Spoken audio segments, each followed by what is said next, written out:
kota di mana berkah Allah Subhanahu wa Ta'ala berlimpah. Maka semua yang hadir di sini pastinya memburu berkah Sang Maha Kuasa.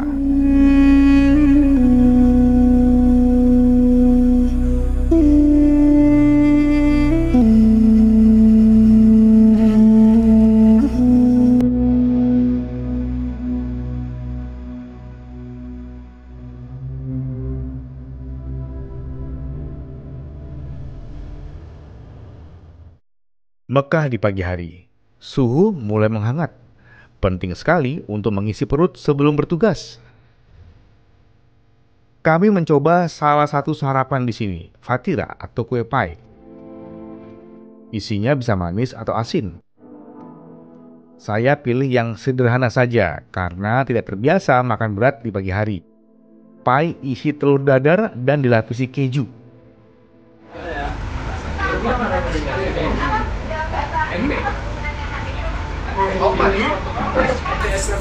Banyak kejunya yang gak enak gitu. Berapa? Ini telur dadar kan seperti aneh. Kasih keju yang warna putih tadi itu. Enak.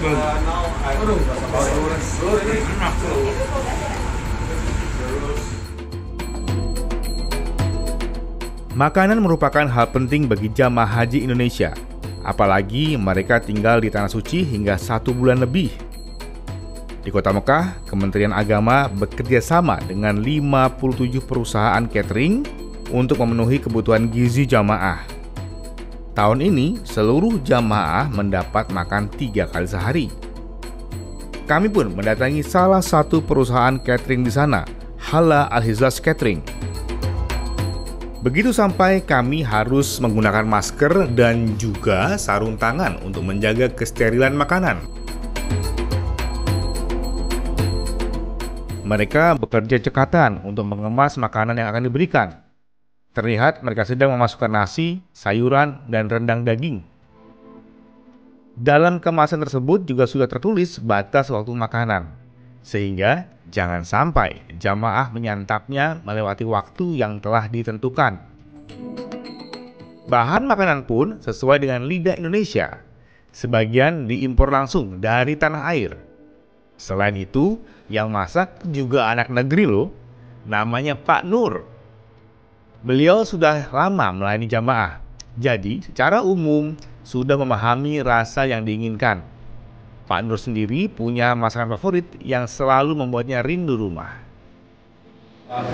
Enggak, tiap minggu itu ganti-ganti ya. Jadi selalu rendang, selalu daging semua. Jadi kadang ada ayam goreng, ya. Ada ayam bulat, ada rendang, ada semur ayam, ada daging masak abang. Oh, itu bergantian Pak ya? Iya, bergantian. 3 kali. Ya. Nah, pertanyaan menarik adalah, Bapak kalau pulang ke Indonesia Pak, sukanya masak apa? Kalau saya masakan Yang Bapak masak sendiri? adat saya lah ya, Ya. tradisi saya.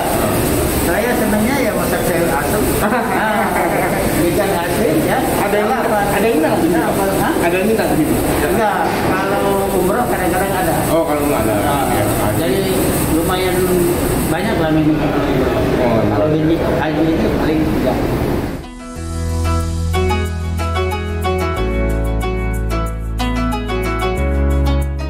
Setelah dari perusahaan catering, makanan tidak langsung sampai ke jamaah loh. Untuk menjaga kualitas makanan, mereka harus memberikan sampling atau contoh kepada petugas haji yang bersiaga di Dakar untuk memantau semua makanan yang telah dimasak. Ada 6 petugas yang bertugas untuk mencicipi dan mencocokkan dengan nilai gizi yang telah ditentukan. Tak hanya itu, mereka yang rata-rata memiliki latar belakang serta pengalaman di bidang food and beverage ini juga menyusun menu yang harus dimasak oleh para vendor.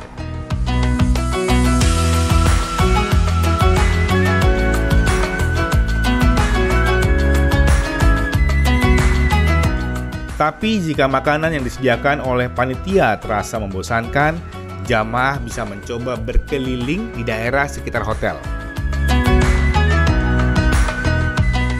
Biasanya, banyak restoran bertema masakan Indonesia buka di sekitar hotel mereka. Seperti restoran Jakarta yang saya datangi ini.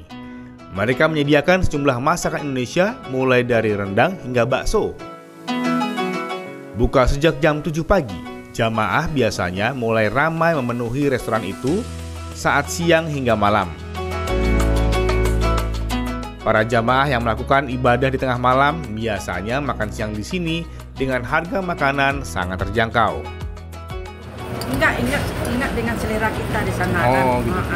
Jadi kita rasakan selera sana sini cocok, itu aja enak. Gitu ya Bu ya. Waduh. Jadi ini yang pertama atau yang kedua Bu?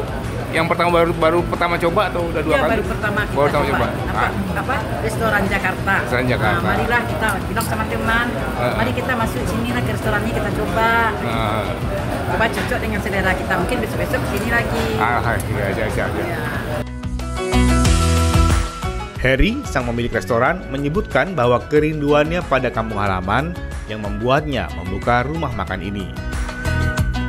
Tanggapan dari jemaah itu bisa mengatakan syukur alhamdulillah karena dia mengadakan restoran Indonesia. Ya. Jadi jemaah itu seakan-akan kepengin makanan Indonesia yang asli Indonesia itu ada, Pak. Jika perut nyaman, tentu saja jamaah menjadi tenang.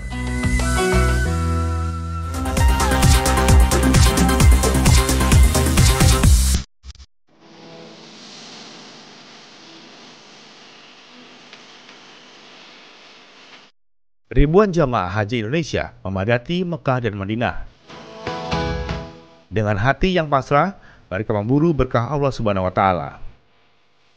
Tidak hanya mereka yang mengejar ridho, para petugas haji juga berharap setiap langkah mereka dapat memberikan manfaat dan mendatangkan rahmat dari sang pemilik Baitullah. Perkenalkan, ini adalah Rahmat. Pria berusia 46 tahun itu menjadi petugas haji di Mekah di bagian akomodasi.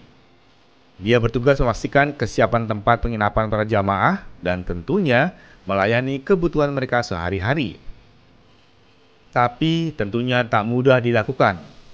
Terlahir difabel, Rahmat harus bekerja ekstra keras untuk bisa menyelesaikan pekerjaannya. Dengan rasa percaya diri yang tinggi, Rahmat yang baru pertama kali bertugas di Tanah Suci ini mampu menyelesaikan tugas-tugas yang diberikan. Jamaah juga merasa terbantu dan kagum dengan semangat juangnya yang begitu besar. Ya, jadi saya memang sejak lahir, Bu. Kondisi saya seperti ini memang sejak lahir. Jadi saya nggak ngerasa cacat, karena memang kemarin sempat adalah dari waktu penerimaan. Alhamdulillah sudah lulus waktu itu, sudah adalah dari ini yang mempertanyakan itu. Jadi saya sampaikan bahwa pertama memang di juknis itu kan nggak ada peraturan bahwa membatasi disabilitas untuk petugas. Dan saya sampaikan juga saya nggak ngerasa cacat gitu. Mungkin kalau di kerjaan kalau yang lain bisa 20 kilo bisa angkut sekali gitu, ya mungkin saya minimal harus 2 kali mungkin di situ. Cuman kalau di aktivitas sehari-hari alhamdulillah ya saya merasa nggak merasa cacat gitu. Bagaimana itu Bapak bisa punya apa? Nanti seperti itu kan luar biasa. Maksudnya kadang orang ya kan Bapak luar biasa. Ya nggak tahu ya. Cuman kalau dulu waktu zaman kecil mungkin ada perasaan-perasaan kayak gitu. Kalau sekarang karena memang sudah ya karena ngerasa semua aktivitas itu apa yang bisa dilakukan teman-teman saya juga bisa gitu. Kalau yang lain bisa bawa sepeda, alhamdulillah kita juga bisa. Yang lain bisa bawa motor, alhamdulillah kita juga bisa. Yang lain bisa mungkin mobil gitu, alhamdulillah kita sekalipun nggak secepat orang bisa. Itu juga jadi makanya kita nggak ngerasa lah kalau ada yang bilang cacat gitu. Rasanya enggak gitu, kita nggak ngerasa itu gitu. Sebuah semangat dan sikap yang menggambarkan kebesaran dan keagungan Allah Subhanahu wa Ta'ala.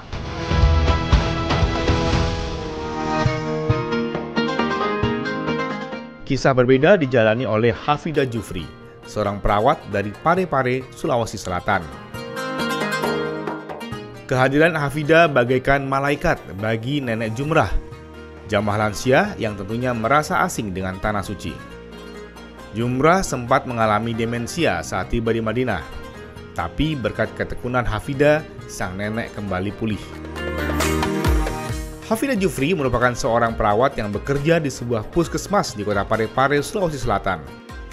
Tahun ini merupakan percobaan keduanya untuk menjadi petugas haji dan ia berhasil lolos. Takdir menuliskan Hafidah harus menemani para jamaah lansia, tak hanya ketika berangkat, tapi hingga melaksanakan ibadah di Masjidil Haram. Hafidah mensyukuri setiap kesempatan menemani para jamaah lansia yang sangat bergantung akan kehadirannya. Kemarin itu waktu saya diminta mengantar Ibu Stajaria mencium Ka'bah, saya 50-50, saya bilang saya siapkan dulu mental saya minta doa dulu sama Allah. Karena itu yang saya pikir secara logika kita saja yang matanya normal kadang masih tertumpuk. Kalau jalan apalagi yang tidak melihat sama sekali di tengah kerumunan orang banyak dan lingkungan baru bagi dia. Tapi alhamdulillah saya hari itu melihat kebesaran Allah. Kami berada di dalam itu sekitar jam 8 tapi tidak panas, mendung. Alhamdulillah luar biasa. Mungkin salah satu doanya Bu Stajaria diijabah Allah. Mendung, tidak ada panas-panasnya dan kami menuju Baitullah itu, mencium Baitullah tidak susah. Tidak ada halangan. Mungkin Allah yang menggerakkan orang-orang di sekitar itu memberi kami jalan masuk sampai mencium Baitullahnya. Luar biasa, saya tidak berhenti menangis setelah itu, ganti-gantian bawa lansianya mencium Baitullah dan alhamdulillah Ibu Stajaria sampai hari ini selalu mengatakan saya tidak mencium Baitullah kalau bukan Bu Fida yang bawa.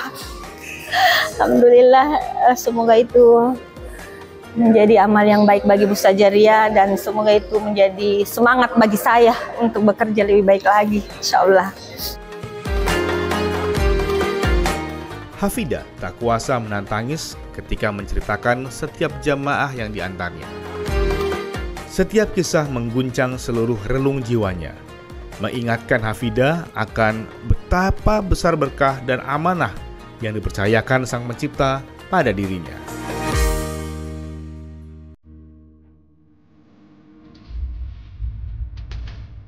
Tak melulu kisah haru yang ditorehkan oleh para petugas haji. Terkadang mereka menemukan hal-hal yang menggelitik. Pada suatu malam di Jamarot, saya dan Dr. Ridwan yang bertugas tengah malam didatangi oleh petugas kebersihan di area tempat melempar jumroh. Mereka mau menukar uang tips yang diberikan oleh banyak jamaah Indonesia. Para jamaah kita dikenal rajin bersedekah kepada mereka, tapi seringkali yang diberikan adalah pecahan uang rupiah. Alhasil, mereka sering bertanya kepada petugas bila kami memegang uang real. Bila ada, maka kami mendadak menjadi money changer.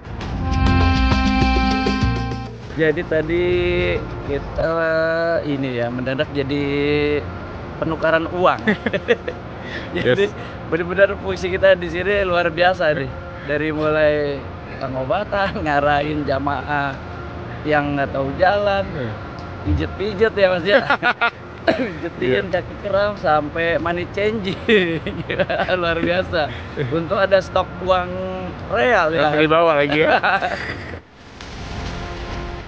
Kalau yang ini beda lagi.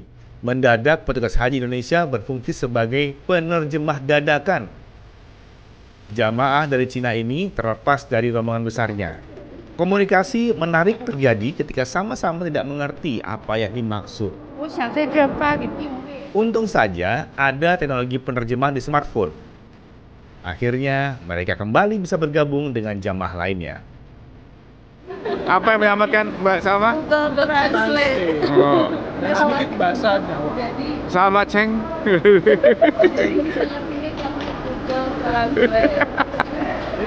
Intinya tadi ada lagunya mau Sherlock. Cuman dia nggak tahu caranya.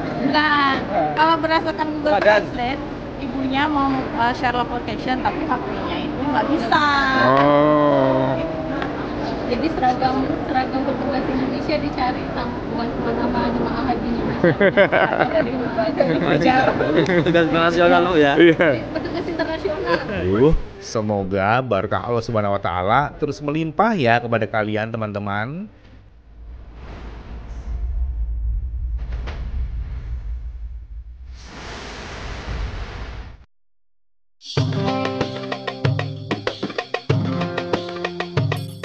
Untuk bisa memburu berkahnya, jangan lupa untuk selalu sehat. Tapi kadang kondisi fisik bisa menurun karena padatnya kegiatan. Untungnya, pemerintah Indonesia telah bekerja sama dengan sejumlah rumah sakit di Arab Saudi untuk menangani jamaah yang membutuhkan perawatan. Seperti Rumah Sakit Dr. Awad Al-Bisri yang terletak di distrik Walyal, Mekah. Mereka memberikan pelayanan bagaikan hotel bintang 5. If you enter to the hospital, you see it's really 5-star hospital. It's built in a very nice, like you are coming to a hotel, which make, the people or the patient will relax when they are coming in. When we go to the equipment, we consider to have the latest and the best equipment. Hal serupa juga terjadi di Rumah Sakit Nasional Saudi atau Saudi National Hospital. Kalau di sini, untuk meningkatkan layanan kepada jamaah Indonesia, mereka juga mempekerjakan perawat dari Indonesia. Kenalkan, namanya Yanti Nurindasari. Dia adalah seorang perawat asli dari Indonesia, tepatnya dari Majalengka, Jawa Barat. Keramahan serta keuletannya dalam menangani pasien membuat pihak rumah sakit memberikan apresiasi yang tinggi. Berbagai kisah sudah dialami oleh Yanti. Semua ia jalani untuk mengejar berkah kehidupan. Alhamdulillah, aku di Indonesia ya. Sebenarnya maksudnya belum pernah ngedapetin kayak reward. Tapi di sini tiap tahun kan kita ada nursing day. Untuk kasih reward sama perawat-perawat yang bagus kerjanya kayak gitu. Dan kebetulan ya, maksudnya alhamdulillah orang-orang Indonesia mereka akui orang Indonesia kan cara kerja mereka bagus. Apa yang mereka katakan tentang Suster Yanti dan juga teman-teman Indonesia? Ulet, baik, karena kita kan kalau sama dari negara lain kan kadang mereka cuek ya, careless kalau kita bilangnya mereka. Tapi ya ada juga yang nggak careless ya, nggak semua, kita nggak itu nggak blaming. Tapi kalau Indonesia mereka bilang katanya nurut.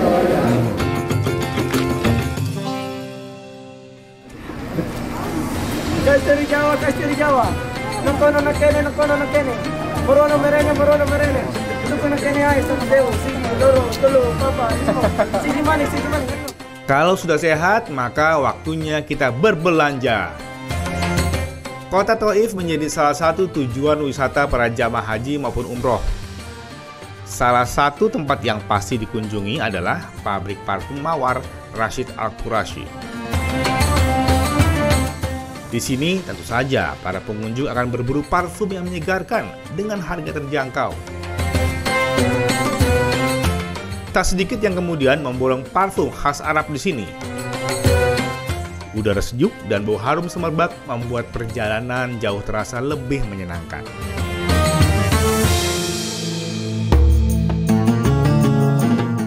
Untuk melengkapi perjalanan memburu barokah, kami pun mendatangi Jabal Uhud, tempat berlangsungnya Perang Uhud yang terjadi setahun setelah Perang Badar. Di sini saya menyaksikan satu kompleks makam yang cukup besar dari atas bukit. Dikisahkan di tempat inilah pasukan Rasulullah mengalami kekalahan yang menyakitkan dari pasukan Quraisy. Sebagian prajurit yang meninggalkan pos untuk mengambil harta rampasan menjadi titik awal kekalahan pasukan Muslim. Tak hanya kalah, Rasulullah juga sangat berduka karena sang paman Hamzah bin Abdul Muthalib tewas dalam kondisi yang sangat mengenaskan. Untuk mengenang pengorbanan para syuhada di sini, lalu dibangunlah masjid indah yang diberi nama Masjid Jami' Sayyid Al-Syuhada.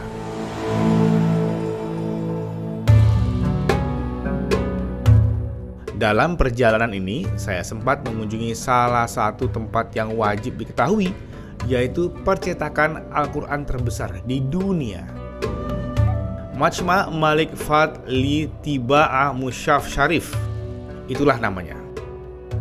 Kompleks percetakan ini berada di lahan sebesar 25 hektar. Rasulullah telah mendapat wahyu dan kemudian menyebarkan, dan para sahabat mulai membukukannya. Dan sekarang generasi terus bertugas untuk menyebarkannya lebih luas. Maka di sini tidak hanya mencetak, tapi juga menjaga keaslian dan keutuhan Al-Quran itu sendiri, dan kemudian menyebarkan yang pesan baik kepada dunia.